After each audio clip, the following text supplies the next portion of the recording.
Hey, what's up, lightboltjoe here. Today we're going to discuss the 2011 horror film Final Destination 5. So this came out 2 years after the fourth. The first, second, and third film, there was 3 years respectively in between, and the fourth. And then there was a 2 year gap between '09's The Final Destination and 2011's Final Destination 5. So the assumption was if there was a sixth film, it would be 2 or 3 years after that in 2013, 2014, but it never happened. And the sixth has been in development for quite some time. Devon Sawa's expressed public interest in joining a reboot for it. I really hope it happens. That would be so cool, throwing a twist that he's actually alive all this time, or a twist that he's actually dead all this time. That'd be so cool. I love it. So, this film starts out, we have a group of people working for this paper company. Very much like The Office. And they're supposed to go on a retreat. Nick D'Agostino's character of Sam is the main character, the main prophetic character who gets the vision.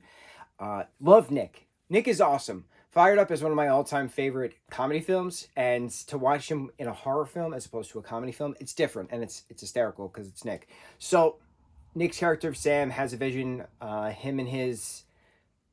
I was going to say castmates. Him and his co-workers, there we go. They're on a coach bus retreat, heading out to do something, and they go across a bridge, and the bridge collapses, right? And then the chaos ensues from the bridge collapsing, and who dies in what order, when, and stuff like that. So he saves some, not all of his co-workers from the bus, and then they start to die in order. So Tony Todd's character of Bloodworth is back in this, and he warns them at the bridge. He warns them at one character dies in a massage parlor, another character dies at a gymnasium, like things, right? People start saying he's always there, and then Sam approaches him and he's like, yo, like, what are you doing? Like, why are you always here? And he's like, I'm doing my job. And he says coroner on the back of his jacket, but he says, you can't cheat death. And eventually they confront him in the street. The group that are surviving confront him in the street, and he explains, I've seen this before. So you're thinking, you're like, oh, well, he's referencing, the other characters he's warned that we've seen in one. I think he's in 1, 2, and 4. He's the voice of the devil in 3 for that roller coaster ride. Was he in the 4th? I don't remember, to be honest. But he plays the coroner in the first couple films. So you assume he's referencing that. And thinking back to it now, one of the main characters is using a flip phone in the beginning of the film, and it took me off guard because I was like, wait a minute, we were just shown with that rich kid who got sucked into the pool, which was disgusting. He was on an iPhone in the 4th film, so I was like, well, why is this kid why is this paper salesman on a flip phone in this 5th film after we just saw an iPhone in the 4th film, so 2009 versus 2011? I was like, huh? So then as the story progresses, and we get to the ending, and Sam's character and Molly's character, they survive, they cheat death. They figure out that if they kill somebody else to pass death on to them, that you take their life, and, it goes on to them, whatever. Then you can live. So they then book their flight. They're going to Paris as originally planned. And so, because they're talking about going to Paris for the majority of it. Nick's character of Sam is talking about getting the internship for this restaurant he works for in Paris. So they get on a flight, and then there's chaos that's going on and these kids are like getting thrown off the plane. And it's a scene from the first film, and I'm like, bro, was this a prequel the entire time? And looking back on it, this was a prequel the entire time.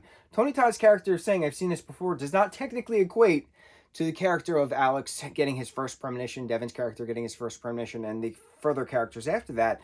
This could have happened multiple times prior that Tony's character of Bloodworth was referencing. And I'm like, bro, there could be prequels to the prequel. The 5th Final Destination is actually the first Final Destination in the film series. It's mind-blowing to then have them on the plane that was exploding, and then to have one of the landing gear lands through one of the co-workers' memorial onto another co-worker who thought he killed that co-worker to cheat the death. And in the news report in the very, very, first film, they were saying that majority of the plane exploded over into the water.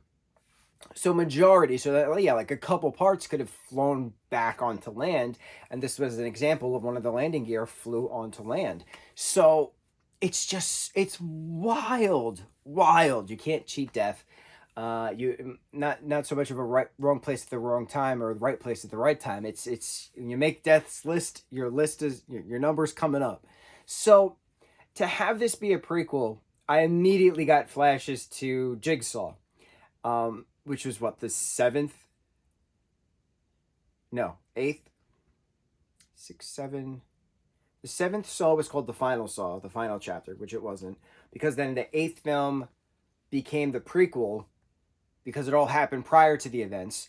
And that's what that reminded me of, yes, because then the ninth film is called Spiral, which is the copycat killer. Okay, yes. So I got immediate flashes to the eighth Saw film because the eighth Saw film is really the first film. And I was like, bro, the fifth Final Destination is really the first. And then I'm getting flashes to Fast and Furious, where the third film is really the eighth film. It's just, it's mind-blowing how certain properties, that's the best way to put this, certain properties put little dots here and there throughout the films, little Easter eggs here and there throughout the films that connect once the big reveal happens. And then there's another big reveal, and then another big reveal. So like through this, the character of Roy, who was killed, there's a picture of him with one of the race cars that causes the accident in the fourth film. There's a picture of two of the girls in front of the Devil's Run, whatever it was called, roller coaster, that was in the third film. So a lot of these little intricate things were thrown in. There was the lorry truck driving the logs past the bus in this film, which is referencing the second film. So it all comes together, man. It was just so, it's impressive because the fourth film was just cheesy and this was just really well done. Like it was nicely wrapped up story-wise, even though it was technically the beginning of the story. I'm still freaking out. I'm still freaking the freak out. I'm impressed that it salvaged itself because the fourth wasn't that good compared to this one. And to have this other side view of the characters getting thrown off the plane from Sam's perspective, I was like, bro, this is trippy. This is just trippy. Love it. Absolutely love it. I really am excited for a sixth film. I really hope Devin comes back. I don't know how. I don't know how, because if the fifth was really the first and there was illusions that this has happened previously, how could Devin possibly come back as Alex? Could he come back in a ghost form a la SLC Punk 2, Punk's Dead, where Heroin Bob comes back and narrates the story as the ghost of Bob? It's possible.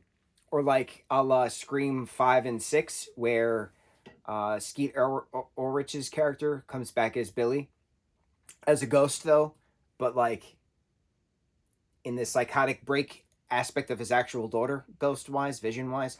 It's possible. There's a lot of possibilities. There's a lot of reboot sequel possibilities now because of everything that's been going on within franchises, which some work and some don't work. And this I think has potential to work. I really think this has potential to work. I'm very excited to see what happens next. I'm very excited to see if we get like prequel, like 18th century prequel. Like, I don't know, man. Like it would be so neat seeing like different chains of events happening for like a Native American tribe, or like how would that work? Or if, what did I say? 18th century, so it's the 1700s.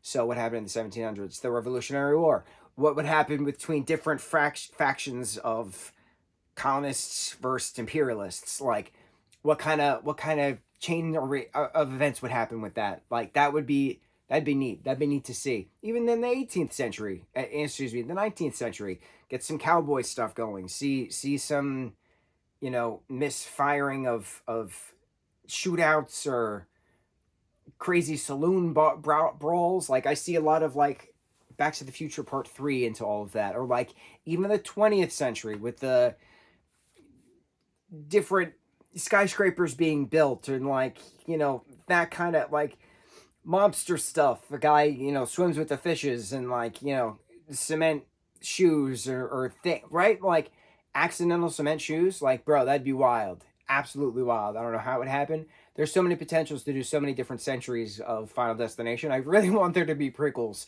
I really want there to be prequels, much like how they did with Predator.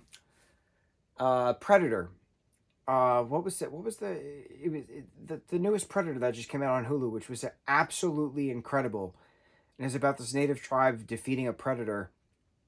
What in the hell was it called? I gotta look it up. It embarrasses me that I can't remember the name of it because I told everybody to watch it because it was absolutely imperfect. It was absolutely perfectly incredible. That's what I was trying to say. I was trying to say incredible and perfect at the same time. It came out imperfect. Prey. It's called Prey. I got it. Prey was incredible, and that was taking that franchise back. So yeah, this is a franchise that can go back. Let's do it. That's where I got that native idea, because I was thinking Prey the entire time. Man, it's funny how the mind works. When the mind wants to work, and the train of thought flows, and goes through the tracks and makes the twists and turns and eventually gets back to the station. It's very interesting when it works. But sometimes there's the mudslides that just derail the train, and then the avalanche comes and the snowbank just derails the train, and then the tsunami comes up and just smacks the train off the bridge, and it's just, everybody dies. But sometimes that train circumventilates and comes right back to the station where we originally started. I'm rambling. On to the next review. Mahalo.